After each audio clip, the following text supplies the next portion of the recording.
desire to honor you, Lord, with all my heart I worship you.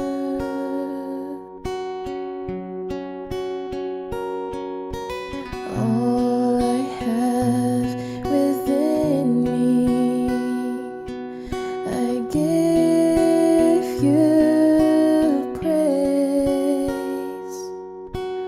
All that I adore is in you.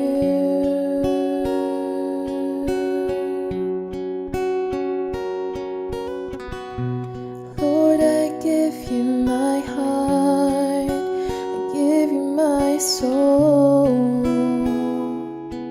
I live for you alone.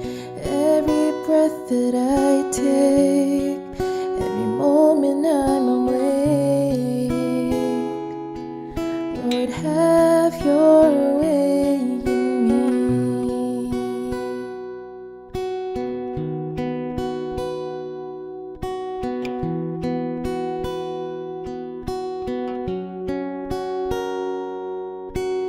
This is my desire to honor you, Lord, with all my heart I worship you.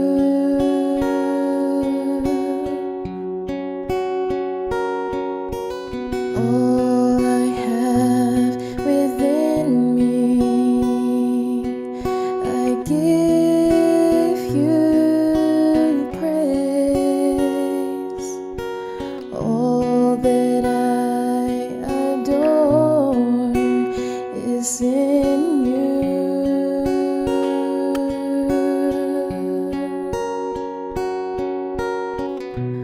Lord, I give you my heart, I give you my soul. I live for you alone. Every breath that I take, every moment I'm awake, Lord, have your way in me. Lord, I give you my heart, I give you my soul.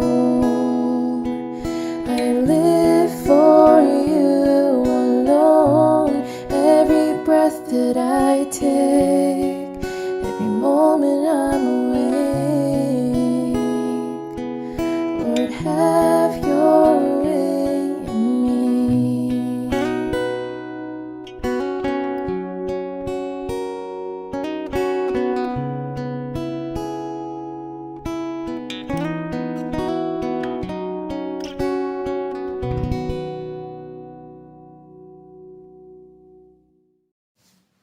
Magandang araw po mga kadap.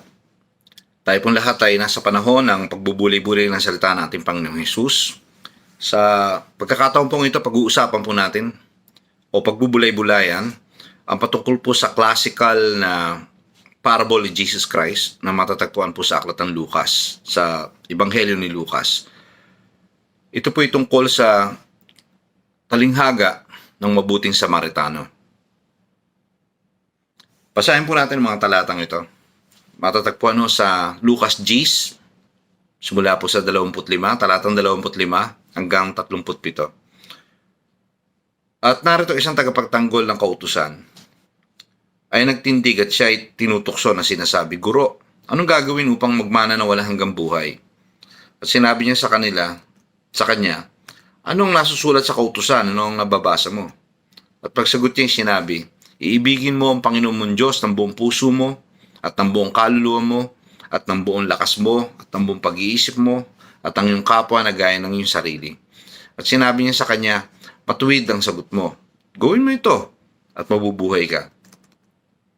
Datapot siya na ibig mag-aring ganap sa kanyang sarili, ay nagsabi kay Jesus, "At sino ang aking kapwa? Tao." Sumagot si Jesus at sinabi, isang tao ay bumaba sa Jericho mula sa Jerusalem at siya'y nahulog sa kamay ng mga tulisan na sa kanya'y sumamsam, sa kanya'y humampas. At nang sialis, na siya iniwang halos patay na.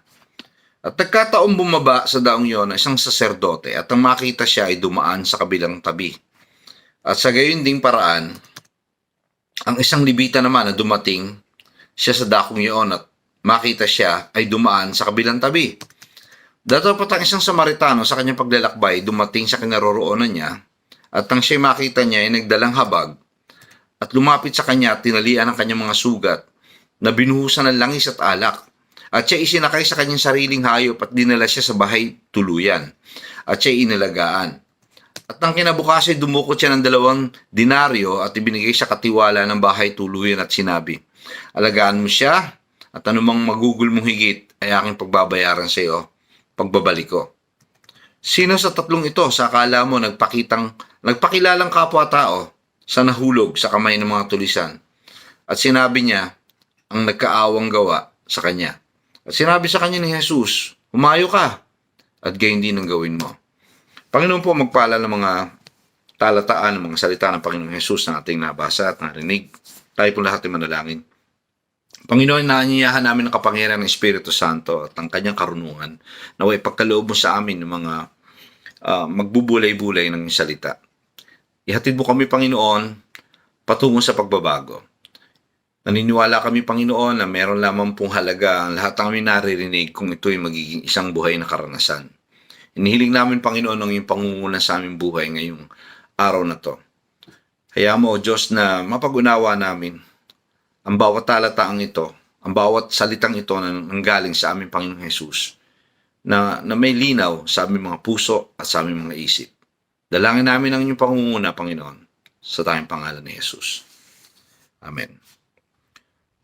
Mga kapatid, ang talinghaga ng mabuting Samaritano ay nag-ugat mula dito sa conversation na ito na meron ang isang tagapagtanggol ng kautusan. Ang sabi sangayon sa pinakabungad ditong salaysay na ito na tungkol sa mabuting Samaritano. Ang sabi dito, meron daw isang tagapagtanggol ng kautusan ay nagtindig at ang salita ditong ginamit sa lumang Tagalog ay tinutukso. Actually, sa English ay put to the test. Yun hong tagapagtanggol nga pala ng kautusan, sa English ay expert in the law. Hindi ho specified kung sino siya. Kasi during that period of time, ang mga Pharisees ho ang mga well-acquainted sa law. At saka mas mahigpit pa sila sila ay mas mahigpit pang magpatupad kaysa sa mga may katungkulan sa loob ng templo. Pero hindi ko sinabi kung anong grupo ito. Pero isang grupo siya kasama. Ang nakalagay lang dito, siya ay expert sa law. Magaling siya sa detalye ng batas. Maaaring memorize niya yung mga loob at labas ng 39 na aklat ng Lumang Tipan. At bukod pa doon, yung mga ilang pang mga katitikan ng mga komentaryo tungkol sa aklat ng Lumang Tipan. Dahil noong panahon na yon, ang Biblia lamang ho ay yung 39 na aklat ng Lumang Tipan. Wala pa hong bagong tipan nun. Yun ang kanilang memorize, yun ang kanilang pinagbubulay-bulayan, pinag-aaralan sa kanilang mga kapilya o yung sinagoga. Okay. Doon ho expert itong taong ito sa law na yon, sa katitikan ng batas na nasa Biblia ng Lumang Tipan. Okay. Nagtindig daw siya at tinutokso si Jesus. Sa English, put to the test. Tinetesting niya si Jesus. Sabi niya, Guro, ano aking gagawin upang magmana na wala hanggang buhay? Pero hindi mo masama magtanong, ha? Walang mali sa pagtatanong o maging magduda. Kung halimbawa ho, kaduda-duda yung tinuturo ko o kahit na sino, pwede ho tayo magtanong. Pwede ho niyong linawin. Baka mamaya mali yung intindi nyo. Okay lang ho yun. Kung halimbawa, o kaya mali yung tinuturo ko, pwede nyo rin ho kung ituwid. Pwede kayo magtanong, pwede ho ninyong linawin kung ang sinasabi ko ay totoo o hindi. Karapatan ng kahit sinong tao yun. At hindi minamasama yun ng Panginoon mismo. Pero dito ho, iba ang senaryo. Iba ho ang nangyayari dito. Dito ho, ang talagang intensyon ng taong ito, sukatin hanggang saan si Jesus. Maaaring ang plano niya rito, sukulin ng Panginoon na hindi masagot yung tanong niya. Dahil tingnan niyo ho, siya ho expert sa law. Si Jesus ho isang karpintero. Isang karpintero na hindi mo maipapantay, siyempre, sa credential, meron itong expert in the law. Si Jesus ho ang hawak niya na mga kagamitan ng pang-aalwagi dahil yun ang minana niyang hanap buhay mula sa kanyang ama. At ito nga ho, ito ang intention niyan. Sukatin ng kanyang alam at maaaring sukulin siya. At ipakita sa mga tagasunod niya o mga taong humahanga sa kanya na mahina naman tong nyo. Mahina naman to sinusunod nyo. Pero mga kapatid, yun ang sabi rito put to the test. Yan ang kanyang talagang intensyon. Okay? Itong taong ito nagtatanong hindi nagtatanong para may matutunan. Nagtatanong siya hindi para malaman ang katotohanan. Nagtatanong siya upang sukatin lang ang Panginoong Hesus kung hanggang saan ang alam niya. Okay. Pero ano ho ang response ng Panginoon sa tanong niya? Kasi ang linaw ng tanong niya, paano ho ba magkakaroon ng buhay ng walang hanggan? Sinabi sa kanya, ano nasusulat sa kautusan? Nagbabasa kayo, di ba? O ano nababasa mo? Ano sa tingin mo nababasa mo doon? Ang dapat mong gawin? Kapag sagot niya sinabi, yun nga, at tawag ko dito Shema ng mga Hudyo. Ito ho ang pinakapuso ng kabuuan ng Biblia ng Lumang Tipan. Ito ang pinakasentro na principle ng mga principle. Yun hong Shema. Ito yung sinasabing ibigin mo ang Panginoon mong Diyos ng buong puso mo, ng buong kaluluwa mo, at ng buong lakas mo, at ng buong pag-iisip mo, at ang iyong kapwa ng gaya ng iyong sarili. At sinabi sa kanya, matuwid ang sagot mo, sabi ni Jesus, gawin mo ito, mabubuhay ka. Simple sagot, ng Panginoon. Kung gusto niyo maligtas, napakasimple, ilang gagawin mo. Yan lang talaga. Ilang pinapagawa sa kanya, gawin mo yan. Ang kaso ho, iba ho ang ibang pananaw nung eksperto na to sa batas pagdating sa kung sino yung kapwa na tinutukoy dito. Sino ba? Kaya tanong niya, sino ba ang kapwa ko? Yan ang tanong niya kay Jesus, sino ba ang aking kapwa? So, ganito ho. Yun ang tanong, sino ba ang aking kapwa? Kaya ho, isinalaysay ni Jesus ang talinghaga ng mabuting Samaritano. Doon ho nanggaling yun, sa tanong na yon. Yung tanong na yon, ibinigay ni Jesus yung talinghaga para sagutin yun. Okay? Sana nasusundan niyo ho ako. Okay. Ito, makikita nyo, may mga karakter ho na nandoon sa talinghaga. Isa-isahin ho natin itong mga karakter na to. Ang unang karakter ho dyan yung isang Hudyo, yung inagrabyado ng mga bandido, ng mga magnanakaw. Nahandusay sa karsada na mistulang patay na iniwan ng mga magnanakaw. Okay? Yun yung unang karakter. Pangalawa, yung ikalawang karakter ay saserdote. Ito ho yung nagtatrabaho sa templo. Ito ho yung mga nasa isang sensitibong lugar ng paglilingkod. Matindi ho ang maging saserdote ka ng panahon na yan. Ibig sabihin sa Tagalog kasi pari Pari po ang Tagalog ng saserdote. Sila ho nangangasiwa ng templo at kinakailangan ho ang masusing pag-iingat, masusing paghahanda sa part nila. Actually, sa Lumang Tipan ho, pag nagkamali ho sila sa pangangasiwa, nangangamatay ho sila. Ganun ho ka-sensitibo ho yung trabaho nilang yun.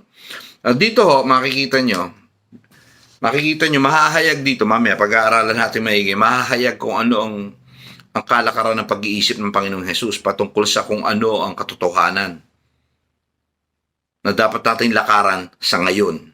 Okay. Yung saserdote, ito, kinikilala nilang banal to. Ibig sabihin, yung parang hindi gagawa ng kasalanan. Ang ibig ko sabihin itong banal nga pala, bagamat siya ginawang banal, hindi ibig sabihin yung walang kasalanan ho. Pero although ganun ang kanilang pananaw sa kanya noon. Ang ibig na sabihin ng banal yung ibinukod tangi eh. Yung halimbawa po, sa pananaw nila noon kasi bukod tangi ang Israel, banal siya. Na doon ka lang pwedeng mag-alay sa Diyos, doon sa lugar na yon. Kung halimbawang kukuha ka ng alay mula sa labas ng Israel, hindi na banal yon. Ang pag-aalay sa Diyos, kasi kinakailangan sa banal na lugar galing. Ang banal na lugar ay Israel. Lahat ng nandun, banal yon. Hindi mo siya po pwedeng sambahin sa kung saan lang. Sa templo lang talaga pwede siyang pag-alayan at sambahin.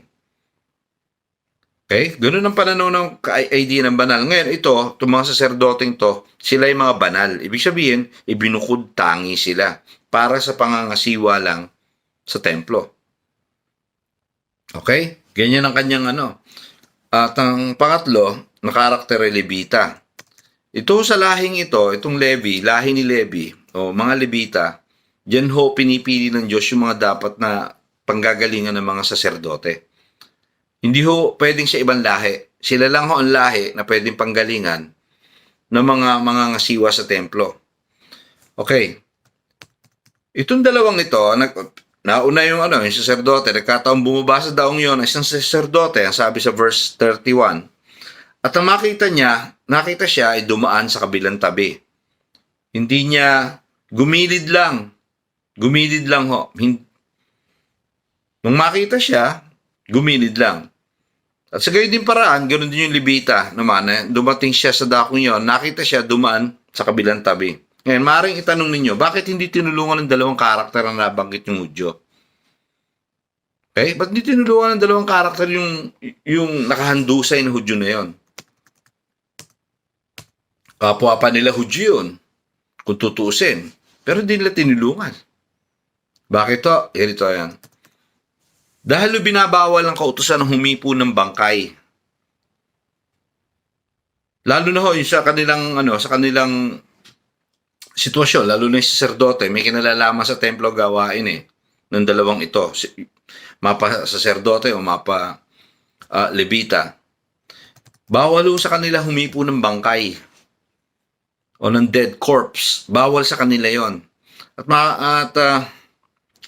Makikita ho nito, may makikita tayo sa lumang tipan ng mga talatang ito. Matatagpuan ito sa Leviticus 19:11 hanggang 13. Basahin ko lang ho ha. Ang gayon ay maglilinis sa pamamagitan ng tubig. Ang makahipo ng bangkay, sabi rito sa verse 11, ang makahipo ng bangkay ng sino man tao ay magiging marumi ng 7 araw. Okay? Ang gayon ay maglilinis sa pamamagitan ng tubig na yaon sa 3 araw. Sa verse 12 ito. At sa 7 araw ay magiging malinis. Ngunit kung siya ay hindi maglilinis sa 3 araw, hindi nga siya magiging malinis sa 7 araw. Ang point ho dito, bawal ho. Lalo na kung nagsaserve ho sa temple, ang humipo ng patay. Yun ho ang pinag-uutos ng kautusan. Kaya ito ho, nakikita dito na nakita na nila na nakahandusay pero hindi pa nila tiyak kung patay. Hindi ho sila nag-take ng risk. Kasi ayaw nila labagin to. Pag nilabag nila ito, magiging makasalanan sila o magiging marumi sila. Hindi sila nag-take ng risk. Hindi nila pwedeng pulsuan. Paano kung patay na ngayon? Dinahipo nila. Yun ang Yun ho ang the whole idea. Bakit hindi sila nag-take ng nag-take ng steps na para dumulog o puntahan siya at alalayan, wala hong ganon. Kasi alam nila itong talatang ito sa lumang tipan. Kapag ginawa nila yon, ang pananaw nila magkakasala sila. Lalabag sila kung ano ang nakatitikan ng batas sa lumang tipan. So hindi nila pinuntahan yung tao. Hindi nila alam yun kung buhay o patay. Okay? Dahil lang ayaw nilang labagin to. Yung tungkol sa tinatawag na batas ng kalinisan. Okay. Na matatagpuan sa bilang, aklat ng bilang to, 19:11 hanggang 13. Ito ho yung panghuling karakter yung Samaritano. Siya ho ang ginawang bida dito. Pero kilalanin lang natin itong mga Samaritano ho. Ang Samaritano ho kaaway ng mortal yan ng mga Hudyo. Hindi ho maganda imahe ng Samaritano sa kanila. Ngayon na lang ho, maganda ang dating sa atin yan dahil sa kwento ni Jesus Pero kung lulugar kayo sa pamanahon nila, hindi ho ganito yan. na kagaya ng binabasa nyo ngayon na parang saksakan ng bayan sa Samaritano. Ang Samaritano ho ay mistisong Hudyo. Ang kalahati ho niyan ay Assyrian, ang lahi. At ang kalahati ho ay Hudyo. Hindi ho sila pure blood Jew. Hindi ho. Sila ho ay half and half. Kalahati Hudyo, kalahati Assyrian. Ang tawag ho sa kanila o pananaw ng mga Hudyo sa kanila ay aso. Mga aso. Yan ang tawag nila. Alam niyo ho kung anong ginagawa nila para makaiwas lang sa bayan nila? Gugustuhin nilang umikot ng kay layo-layo. Kesa dumiretso sila na mas maikli lang ang biyahe. Okay lang umikot sila ng kay layo-layo basta makaiwas lang do sa lugar na makakasalubong nila ang mga Samaritano. Naalala ko ho dyan sa Balagtas, nung magkaroon ho ng baha, meron ho doong daanan na dinaanan ako dyan sa irrigation. Alam ninyo yan. Inikot ko yan. Napakahaba ng ikot na yun. Ngayon, kung lalabas ho kayo, doon lang naman sa Taal. Doon lang naman lalabas. Doon ka lang naman lalabas kung tutusin, kung walang baha. Ganun ho ang pwedeng ikutin ng mga Hudyo.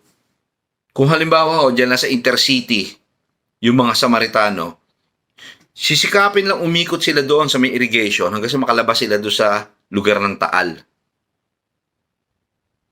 Ganun ho. Ganun ho ka sensitibo yung kanilang ugnayan dalawa. Okay? Ganun ho ang pananaw ng mga Hudyo. Ganun kababa ang tingin ng mga Hudyo sa mga Samaritano. Okay? Mistiso ang mga Hudyo yan at talagang nagiinit ang dugo nila dyan. At yun ho ang tumulong. Yun ang tumulong doon sa nakahandusay. Okay? Sinadya ni Jesus yun ang gawin niyang gawin niyang bayani. Pero ito, may pinararating siya message ho dito. Okay, ito ho. Gusto kong jump na ho tayo sa pinakasentro mensahe ng talinghaga. Una ho, paano sinasagot ni Jesus nung talinghagang yun, yung tanong na yun? Pinapakita ni Jesus na pagka gagawa kayo ng kabutihan, lahat ng nangangailangan ay ating kapwa. Tandaan niyo po yan. Sa pananaw ni Jesus, wala dapat pinipili. Walang sinisino. Basta may pangangailangan, siya ang ating kapwa. Okay? Wala akong qualification yon. Basta ang tao ng ngailangan, yun ang ating kapwa. Minsan mga kapatid, napipigilan tayo minsan ng pag-iisip. Halimbawa ho, tulad dito. Sa SM ho, dyan sa may Marilao, meron akong nakasalubong dyan. Mag-ina. May bit-bit pa siyang bata. At sabi, wala silang pamasahe, alabang sila uuwi. Binigyan ko 100. Binigyan ko sila. Ngayon mga kapatid, ganito ho magkaminsan Kaya tayo ho, intay, basta-basta nagbibitaw di ba? Ng tulong sa iba dahil baka nananamantala lang. Magkaminsan ho kasi, huwag nyo na ho minsan sundin yung yung mga, okay lang na okay lang minsan, magduda kayo, ho. Pero wag naman masyadong mabakuran tayo ng pagdududa to the point na parang ayaw na natin tumulong tuloy. Wag naman tayong madala na hindi natin tumulong. Alam niyo mga kapatid, yung humingi sa akin 100 na yon, kinabukasan, nung pagpunta ko uli ng SM, nakita ko sila uli. Kaya ginawa ko, kinausap ko na yung gwardiya. Pero ang sa akin ho kasi ganito, imbis na ang unang kaagad na papasok sa isip natin ay pagdududa pagdating sa pagtulong kung may pangangailangan. Totoong pwede natin gamitin ang ating karunungan pero sa intensyon na makatulong pa rin. Pero hindi to the point na mapigilan tayo. Minsan kasi, sa kaiisip natin, nagiging paranoid na tayo to the point na ayaw na natin tumulong tuloy. Minsan nga may mga taong parang napakalaki ng kasalanan ko dito nga sa Amerika. Mag-abot ka ng $1 lang $1 lang sa isang homeless na nandito na maaaring humihingi sa karsada. May mga tao talaga nag-react sa akin na isasabi na mas malaki pang ang kumita sa yung mga yan.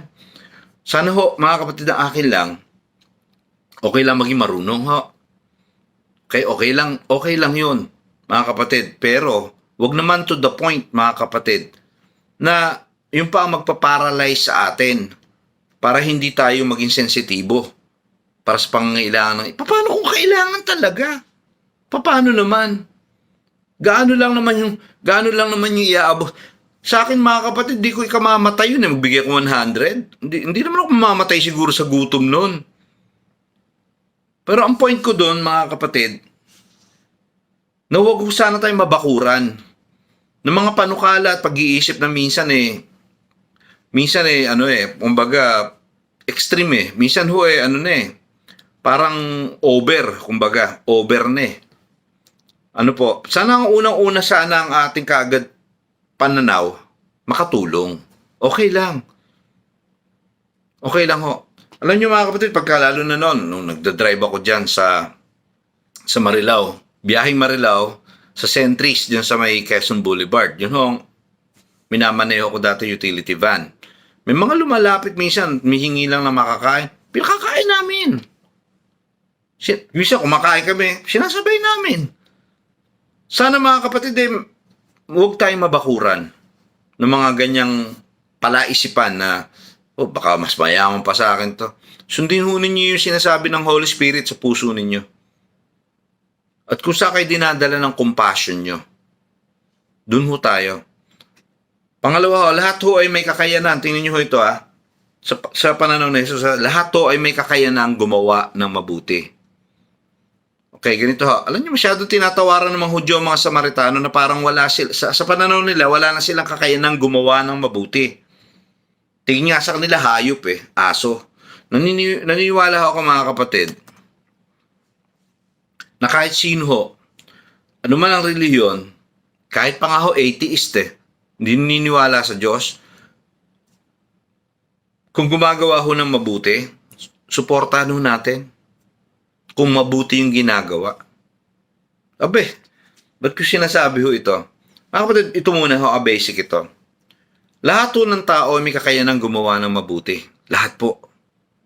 Lahat kung tutusin. Wala akong pinanganak na tao na masama Sa totoo lang, wala ho.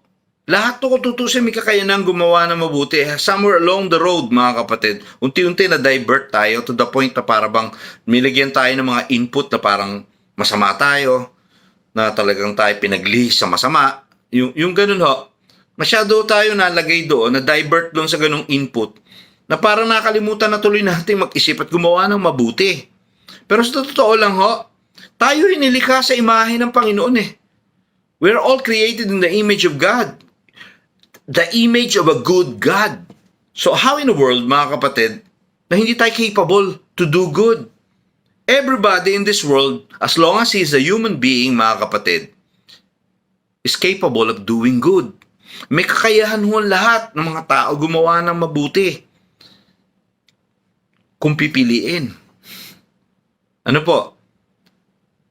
Kung pipiliin. Mga kapatid, tingnan nyo itong illustration ng Panginoon, Kinuha niya yung Samaritano.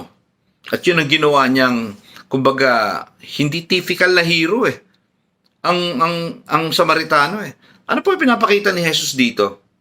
Mga kapatid, talagang yung tinatawag na innate nature na paggawa ng mabuti, pwedeng nasa lahat. Pwede kahit na sino. Potensyal ng lahat ng tao ito na gumawa ng mabuti. Ito'y Samaritano, mga kapatid. Hindi nga binanggit na born again to Hindi binanggit ito'y sumisimba. Hindi binanggit ito na ito'y follower ni Jesus Christ mismo. Hindi ho ganon. Hindi ho ganon. So anong mensahe rito, mga kapatid? Ganito ho. Pagka kahit sinong tao gumagawa ng mabuti, suportahan ho ninyo. At dapat to ang common denominator natin lahat, mga kapatid, as human being, mga kapatid, is doing good. Yung paggawa ng mabuti. Yung paggawa ng mabuti. Yan dapat ang common denominator natin lahat. Bilang sangkatauhan ho, ano man ang pagkakaiba natin, dapat ang paggawa ng mabuti kahit kanino, yung ating pagkakapare-pareho. Alam niyo mga kapatid, ganito hindi ako naniniwala doon sa Poong Nazareno. At ako naniniwala pa rin sa prinsipyo na yan ay lihis sa kung ano ang gusto mangyari ng Diyos. Hindi ako naniniwala doon sa pagsisimba sa Quiapo. Hindi ako naniniwala na kinakailangan pagpapahiran yan. At yan naman talaga ibinabawal ng scripture. Kung tutuusin, meron tayong mga pinagbabasihan kung bakit natin hindi niyayakap yung paniniwalang yan. Pero, pakinggan nyo to. Alam niyo po ba mga kapatid, meron mga grupo na pumupunta doon sa Rojas Boulevard at namimigay ng pagkain doon sa mga tao doon na walang makain. Ginagawa nilang ano yan, every Saturday, nagluluto sila ng isang malaking kawan ng pansit, nilalagay nila sa mga plastic bag yan, pagkatapos nakamotor sila, pupunta sila doon sa Rojas Boulevard, okay, from beginning to end. Tapos, isa-saturate nila yan, titingnan nila dyan lahat yung mga bata, mga matanda, yung mga taong mga homeless na naroon at bibigyan nila isa-isa yun ng pagkain. Mga kapatid, I support that. Okay? Probably we have different views, mga kapatid, patungkol sa kung anong tama at mali pagdating sa pagsamba sa Diyos. Pero pagdating sa paggawa ng tama at mabuti, paggawa ng mabuti, sa tulad nila ng mga nangangailangan na nagugutom, I support that. At hindi natin dapat anuhin yun. Hindi natin dapat na hadlangan yun. Ano mang bagay, mga kapatid, na nagmimithi o nasa layunin ng pakikipagkapwa-tao, sa larangan ho, mga kapatid, ng pagtulong sa iba, pagbigay ng pangangailangan ng iba, suportahan ho natin yan. Saan man kayo naroon, barangay, eskwelahan, saan man. Basta yan ho'y sa adhikain na tumulong sa tao at sa kapwa, sangayon sa kanilang pangangailangan, gawin po natin. Gawin po natin. Tandaan nyo ho, lahat po may kakayanang gumawa ng mabuti. Lahat. Lahat po. Alam nyo, isa pa ito,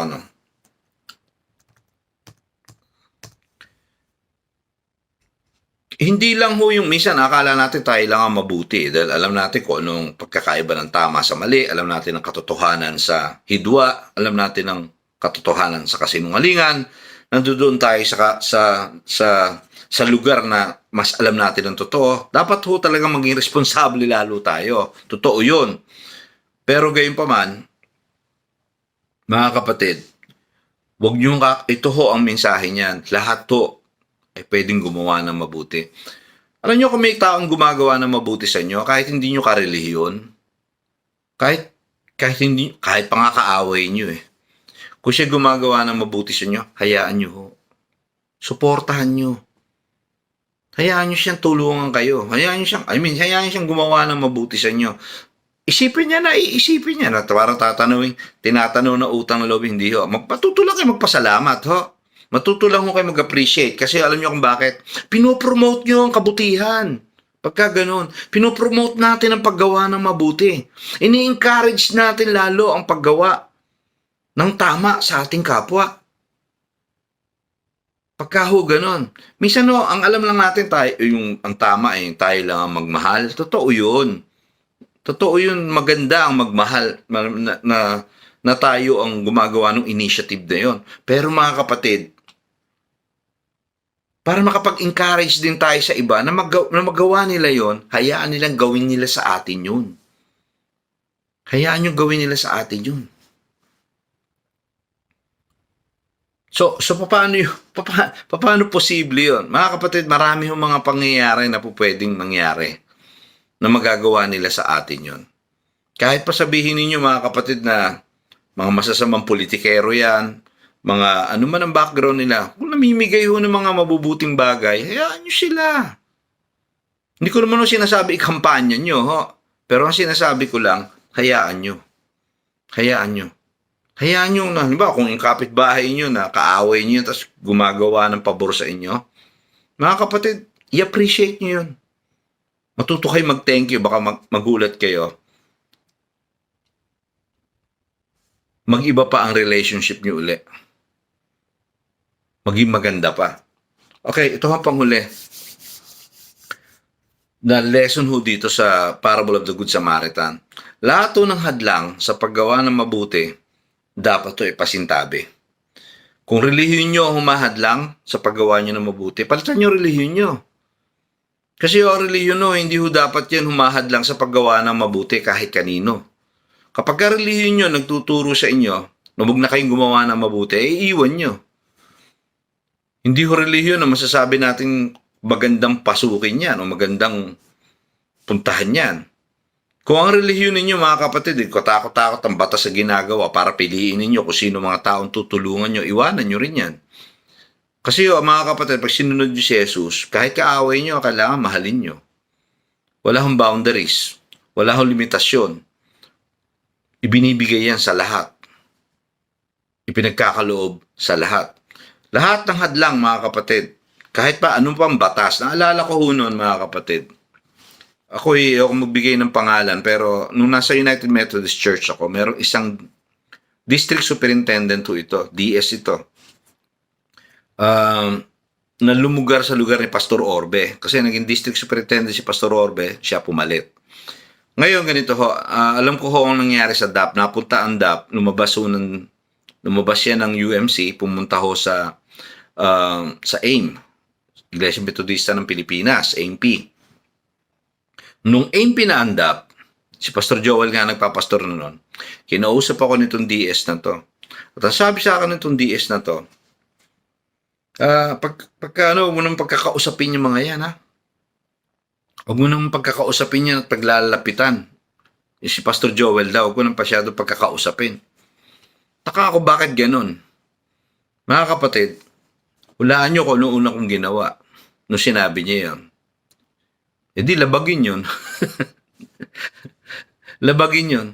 Mga kapatid, bakit ako hahadlangan ng kahit sino sa pakikipagkapwa-tao, pakikipagkaibigan, at pagpapakita ng pagmamahal sa mga malapit sa akin, lalo na kung kamanggagawa ako sa Panginoon. Nagkataon lang na may mga problema sa taas noon ng mga leadership ng United Methodist Church. Ba't kami madadamay? Ba't kinakailangang idamay namin ang aming relasyon sa kanila? Mga kapatid, ang sinasabi ko lang, kahit sino pang tao, kahit sino pang Poncio Pilato, kapag kayang naglagay ng batas yan, na hinahadlangan kayong, binabawalan kayong gawin nyo, ano ang tama? Abay, labagin nyo. Mga kapatid, kagaya nito, tingnan nyo ating Panginoong Jesus. Dito ako magtatapos. Si Jesus, mga kapatid, ginawa niya lahat ng paglabag sa katitikan ng batas para lang maipakita ang pagmamahal at pagmamalasakit niya sa tao. Sa halimbawa po, sa Lumang Tipan ho, makikita ninyo na pinagbabawal ho ang paghipo ng mga ketongin. Bawal po yun. Meron nga hong distances mga 16 meters. At least ang distansya dapat lagi ng tao sa isang ketongin. Kung hindi, lalabag ka sa tinatawag na batas ng kalinisan sa Lumang Tipan. O magkakasala ka. Yun ang sinasabi nun ng Lumang Tipan. Pero ano ginawa ni Jesus? Hinipo niya yung ketongin. Makikita niyo sa Mateo 8:3. Hinipo niya yung ketongin. Gusto ko maging malinis ka. Ilang pagkakataon to, makita niyo, si Jesus humipo ng patay. Humipo siya ng patay. At bawal din ho ito. Sangay sa batas ng Lumang Tipan. Isa pa, nakita niyo nagutom yung mga alagad niya. Araw ng Sabat. Gutom na sila. Wala naman silang pagkukunan. Sabi ng Panginoon, sige, kumuha na lang kayo ng uhay doon sa may triguhan. So, anong ginawa ni Jesus? Hindi niya binigyan ng halaga masyado ang katitikan ng Sabat. Kasi, mas mahalaga na makakain yung kanyang mga alagad. Ipinasintabi niyang katitikan na kung ano mang batas yan para lamang magawa kung ano yung dapat gawin sa kapakanan ng mga nangangailangan. Mga kapatid, hindi ho yan hindi ko ho ini-encourage dito yung idea ng napapanood nyo sa Robin Hood, magnanakaw kayo, pamimigay nyo sa mahihirap. Hindi ho ganun yun. Sa totoo lang ho, ang sinasabi ko dito pangunahin yung mga kalabag-labag laman. Mga kalabag-labag laman to Para lang mga ito, minsan nga ho, may mga tao din may mga ginagawa mga kung ano ng batas para mahadlangan sila. Ibang mahuhugot nila lahat yung maikakatwiran nila para lamang hindi talaga makadalo o makatulong sa nangangailangan. Ganun po Ganun po. Okay? Mga kapatid, inuulit ko po, lagi ho nating lagi ho nating tandaan, lahat ho tayo ay kayang gumawa ng mabuti. Okay, bilang pagwawakas, gusto ko lang ipaalala to sa inyo din bago ko to wakas sa pananalangin.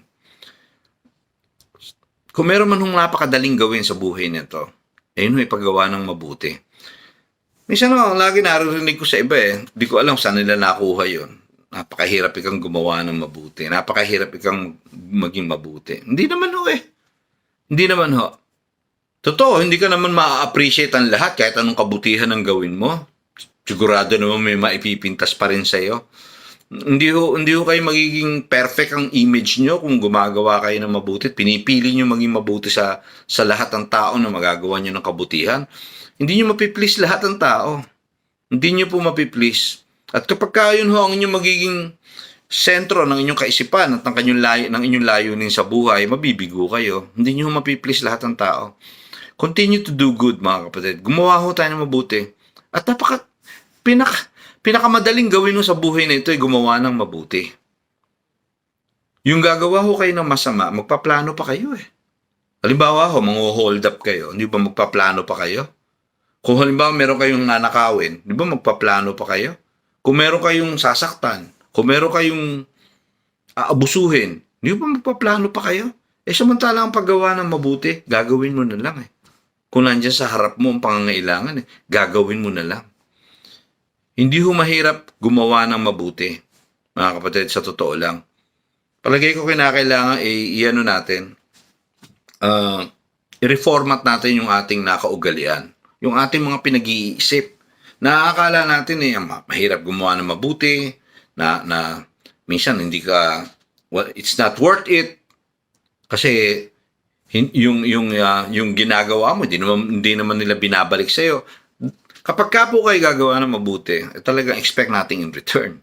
If you're expecting something in return, well, mga kapatid, sasama loob nyo. Dahil kadalasan talaga hindi nila ibabalik. Pero ang matitiyak ko sa inyo, mga kapatid, ang taong gumagawa ng mabuti, yung taong mabuti sa lahat ng tao na makakadaupalad niya, mga kapatid, ang Diyos ang magpapala sa kanila. Ang Panginoon po ang magbabalik nun sa inyo. Pero kahit kung tatanungin nyo, kahit na hindi ibalik ng Panginoon, kasi yung paggawa lang ng mabuti, isa ng reward. Isa na pong reward yon. Mas maganda yung tayong gumagawa ng mabuti kasi tayong ginagawan. Pero kung tayo man ay ginagawan, hayaan nyo lang. At least na-encourage sila na gawin nila kung anong tama at mabuti. Sana nakakapulutan natin itong ating napagbulay-bulayan sa araw na ito. Tayo pong lahat ay manalangin. Maraming salamat, Panginoon, sa aming mga natutunan at natuklasan. Sana nawa, O Diyos, sa anumang bagay na ito namin narinig, ihatid mo kami, Panginoon, sa kaalaman at karunungan na may kakayanan kami, Panginoon, gumawa ng mabuti, na hindi namimili at hindi pinipili kung sino gagawa ng kabutihan.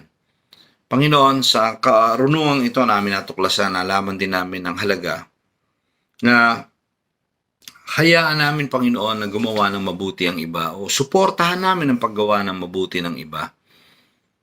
At naniniwala po kami, Panginoon, na ito naman dapat ang aming kampanya sa buhay na ito.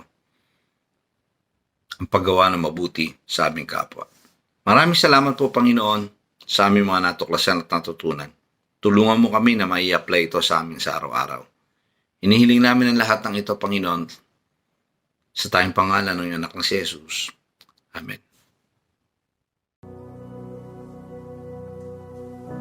The Lord bless you and keep you. Make His face shine upon you and be gracious to you. The Lord turn His face toward you and give you peace.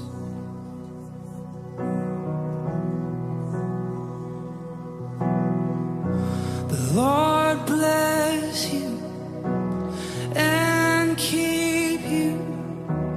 Make His face shine upon you and be gracious to you. The Lord turn his face toward you and give you peace.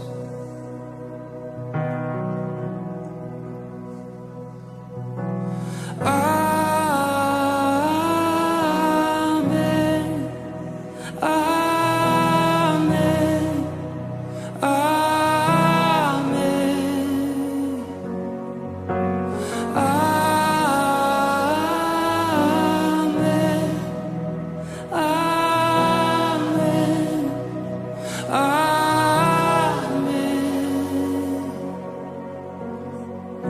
The Lord bless you and keep you. Make his face shine upon you and be gracious to you. The Lord turn his face toward you and give you peace. Yes, we receive, we agree. Amen. Amen. Amen. Amen. Amen.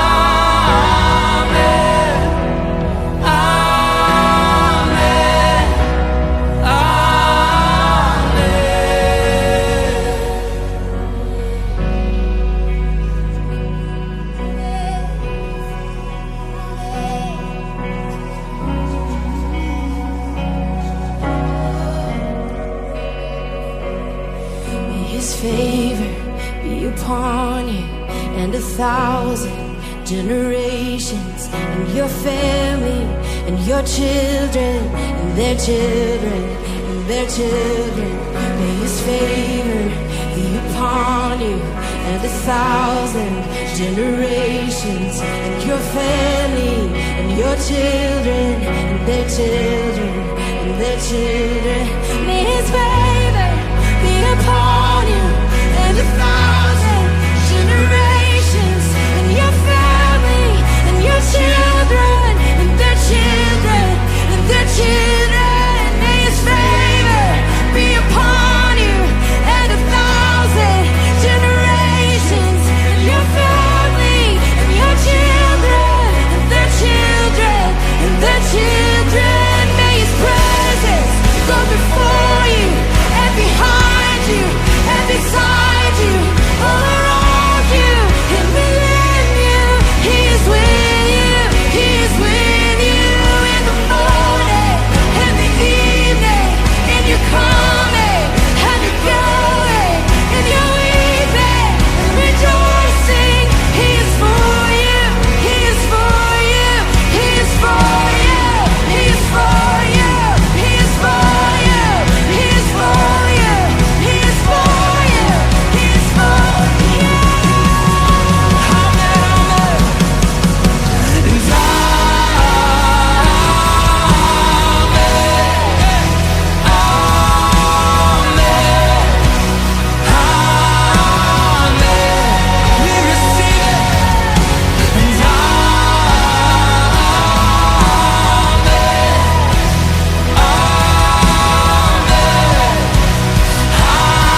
you're coming, and you're going.